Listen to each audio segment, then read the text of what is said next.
ফরাসি president Emmanuel Macron এবং তার স্ত্রী ব্রিজিট ম্যাক্রোকে নিয়ে চরম বিতর্কিত মন্তব্য করে নতুন করে আলোচনার জন্ম দিয়েছেন মার্কিন প্রেসিডেন্ট ডোনাল্ড ট্রাম্প। এক ব্যক্তিগত মধ্যাহ্নভোজে অংশ নিয়ে ট্রাম্প দাবি করেছেন ফরাসি ফার্স্ট লেডি তার স্বামীর সাথে অত্যন্ত খারাপ আচরণ করেন।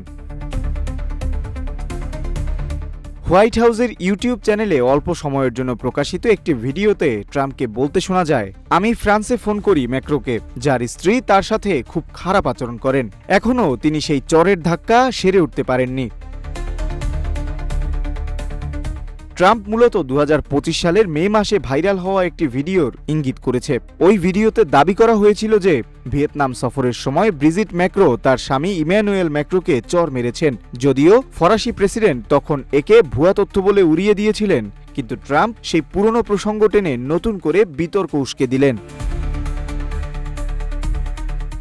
ব্যক্তিগত আক্রমণের পাশাপাশি ইরান ইস্যুতে ন্যাটো মিত্রদের ভূমিকারও তীব্র সমালোচনা করেন ট্রাম্প। তিনি জানান, ইরানকে ঘিরে চলমান উত্তেজনায় তিনি ম্যাক্রোকে উপসাগরীয় অঞ্চলে সহায়তার জন্য যুদ্ধজাহাজ পাঠাতে অনুরোধ করেছিলেন। ট্রাম্পের দাবি অনুযায়ী ম্যাক্রো সেই অনুরোধ সরাসরি প্রত্যাখ্যান করেন এবং যুদ্ধ শেষ হওয়ার পর সহায়তার প্রস্তাব দেন।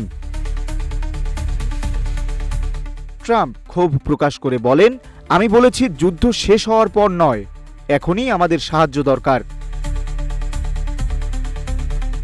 ন্যাটো জোটের কার্যকারিতা নিয়ে প্রশ্ন তুলে ট্রাম্প একে কাগুজে বাঘ বলে অভিহিত করেন। তিনি সরাসরি হুঁশিয়ারি দিয়ে বলেন, বড় কোনো যুদ্ধ শুরু হলে ন্যাটোকে পাশে পাওয়া যাবে না।